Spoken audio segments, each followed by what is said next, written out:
makes me laugh is he did this to the guys, right away. Welcome to That's Good Sports. I am Brandon Perna, and the news about Damar Hamlin today has been extremely promising, even better than yesterday. Hamlin has had his breathing tube removed, and he's breathing on his own, has been talking with not only his family and doctors, but with his teammates via FaceTime. We'll talk a little bit about that today. Plus, the NFL playoff seeding could end up being very controversial, with the Bengals having to concede possibly the most if they do not win on Sunday. Another former NFL player is also in critical condition right now, and I will have updates from around the league on today's episode of That's Good Sports.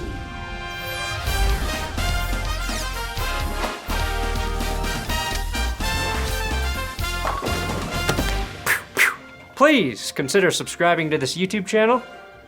That's all I've got. Today's episode is sponsored by Underdog Fantasy, and right now the gauntlet is open for drafting on Underdog Fantasy. Now, this is a draft for the NFL playoffs. It's a $25 entry fee, best ball format, meaning only your highest scoring players are used every week, and there's $1 million in prizes with $100,000 going to first place. All you have to do is click my link below, use my code THATSGOOD, and draft your team before the playoffs start. With my code UNDERDOG, we'll also match your first deposit up to $100. Now, this is going to be my first time playing in the gauntlet. I've already done some entries, and I'm very excited to draft players heading into the playoffs because we have no idea how it's going to shake out. You have to think about what players will score a lot and which players are on teams that won't get bounced. As usual, I will drop a link for this week's final Week 18 fantasy drafts where you can play against me in 10-person leagues. All right, first off, signs are starting to point towards this Sunday being Sean McVay's last game as head coach of the Los Angeles Rams. According to Michael McCarthy, McVay wants to find a balance between work and life in the future. Don't we all, Sean? As you might know, coaching an NFL team is not particularly good for any other facet of your life, except for money. And of course, if you hate spending time with your family, or just hate everything. It sounds like McVay could find field offers from TV networks and become a studio analyst or color commentator, which I think he'd be great at. McVay, live during a football game, might be the best in-game commentary we've ever heard. There's also the part of this where he'd be leaving after his first losing season, just a year removed from a Super Bowl, where it feels like the Rams are finally paying the piper for going all in the last few years and, of course, fucking those draft picks. In other words, he's pulling a Sean Payton. Must be a Sean thing. If McVay does leave, get ready for him to be rumored for every head coaching vacancy for the next decade, like Bill Cowher and John Gruden before him for what felt like 100 years. Now, Sunday will also be J.J. Watt's last game in the NFL, and most certainly Cliff Kingsbury's last game as head coach of the Arizona Cardinals. It's pretty crazy that old-ass Pete Carroll at age 71 is about to outlast Sean McVay, 36, and Kingsbury, 43. The Cardinals may also move on from general manager Steve Keim, who is on leave for health reasons, or for letting his O-line coach take the blame for groping a woman when the team was in Mexico. I don't know.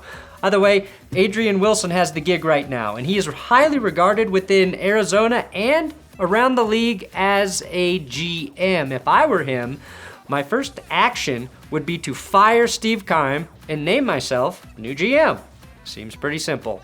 Now, some more scary news from former NFL players. Former Broncos running back and Madden cover boy Peyton Hillis is in critical condition after saving his kids from drowning in the ocean. Hillis received damage to his liver and his kidneys, but was able to save his children's life thanks to his heroism. Details around what happened are vague, but his kids are said to be safe and healthy. And at this point, we again have to hope for the best and send his family all the love right now. Peyton, you're a legend here in Denver, so please please recover quickly. Now, Michigan has been under investigation for NCAA violations, and many are thinking that that might lead to Jim Harbaugh deciding to return to the NFL. But once this video leaks as to why they are in trouble, I don't think Michigan or Harbaugh will ever recover from this. You'll never guess who Screech's cousin is. Hi, everyone. I hope I'm not too late. Everyone's probably just a little bit confused because we look so much alike. But this is my cousin, the real Jim Harbaugh. Guest appearing on the Saved by the Bell reboot? Fucking disgusting. Why couldn't it have, at the very least, been the college years with former NFL player Bob Golick? Now, Michigan, we'll learn about the violations today. They are expected to be minor, but I'm hoping they are enough to convince Jim Harbaugh to jump ship like Pete Carroll when USC got hammered back in the late 2000s. Come back to the NFL, Jim, where you could be accused of over 20 crimes, and your punishment would just be to get more guaranteed money than ever. Dolphins versus Jets this weekend will be a Joe Flacco versus Skylar Thompson shootout. So the Jets will end the season the same way they started it, with Joe Flacco at the helm. The Dolphins can still get into the playoffs, but there are now reports that falling short of a postseason berth could cost Mike McDaniel his head coaching job after one season. As a team with the coaching vacancy, I am now rooting for this. Come home, Mike, and bring Jalen Waddle with you. Imagine Joe Flacco actually helping the Broncos for once. Eagles head coach Nick Sirianni hinted that Jalen Hurts is trending towards playing in the Eagles-Giants game, a weird matchup as the Giants appear to be ready to rest some of their key starters, and if the Eagles can win, they can clinch the NFC. Okay, the positive news with Damar Hamlin. According to multiple sources, we learned on Thursday, Damar Hamlin woke up, was able to follow commands, held hands with his loved ones, and while he was unable to speak at the time, was communicating via writing. Now, according to the doctors, his first question was, who won the game? When I heard that shit, it gave me chills. It's exactly the kind of thing you would expect a competitor to ask. Damar Hamlin just experienced the most severe medical episode of his life. And at his first opportunity, he's thinking about his team, his teammates, and what happened in that game. It's freaking awesome. Today, we learned that his breathing tube has been removed. He's progressing remarkably, according to doctors, and his neurological function remains intact, and that he's been able to talk to his family and the doctors. And this is what Bills head coach Sean McDermott said, describing the team's interaction with Hamlin today. He made hand signals, hand gestures, right? The thing that makes me laugh is he did this to the guys, right away. And, he flexed on them, I guess. And he's just got some staple things that they know him for and that he does. I mean, he made the heart symbol probably more than anything. And then he gave him a thumbs up. So, and then somewhere in the midst of that, and it was a little bit hard to hear, but he, as you'd imagine, he said, I love you, boys. And of course, I think I got the guys. So to recap this week with Damar, we know that his heart stopped on the field on Monday night. CPR and defibrillators were used to restart his heart, saved his life.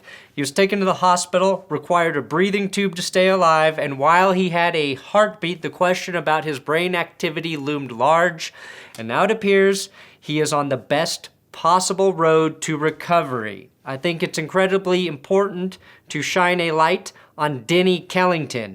He is the Bills' assistant athletic trainer who administered CPR to Damar Hamlin, which was vital to saving Damar's life.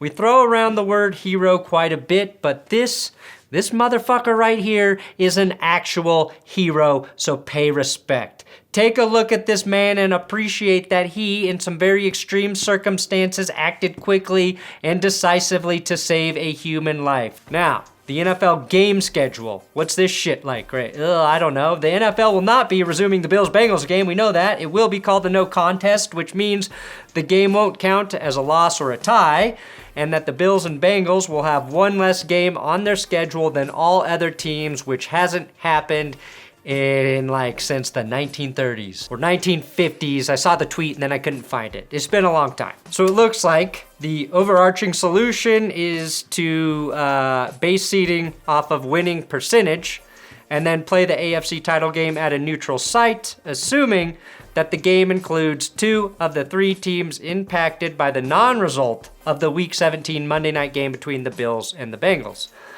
Basically, there are 5 scenarios where the AFC title game is played at a neutral field, and all of them involve the Chiefs. Now, there are just 2 scenarios where the AFC title game is played in Buffalo, and they both involve the Raiders beating the Chiefs this Sunday.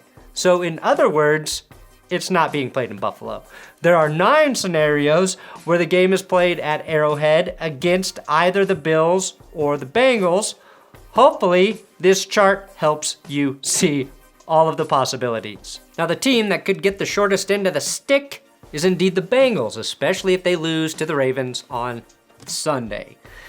If they lose, the home game between those 2 teams will be decided by a coin toss.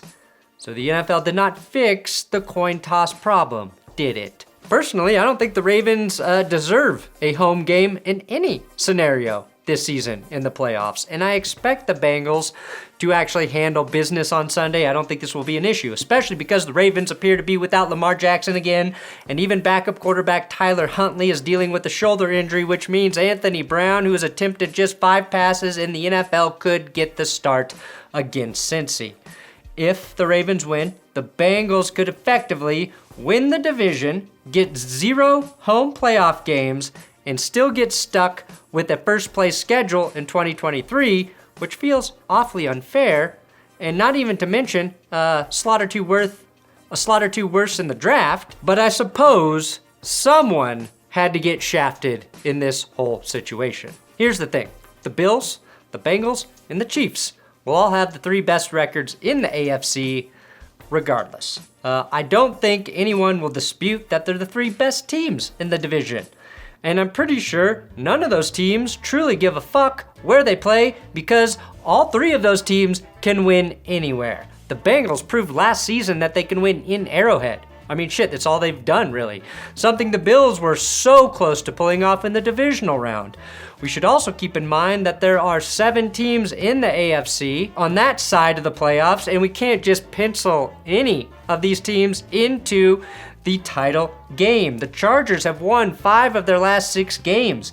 The Jags have won 5 of their last 6. And the Ravens, well, they could be a completely different team when they get Lamar Jackson back. As of right now, though, we don't know where that neutral site would be for that game. Ian Rappaport noted that Ford Field in Detroit is off the table because they'll be replacing the turf, and you have to rule out the top seeds in the NFC like Philly, Dallas, or Minnesota.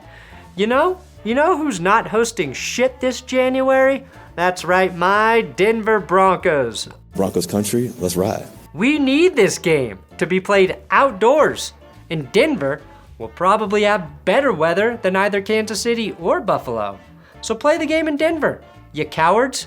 We haven't used the field in the playoffs in 7 years, so someone else might as well give it a go. Someone else might as well put some use to that field. Buffalo, ooh, what if it's just Buffalo Cincy in Denver? I might actually go to that game. Thanks for watching That's Good Sports. Please subscribe here on YouTube. I'm on Twitter at Brandon Perna. If you like talking shit on the social medias, you can find me there.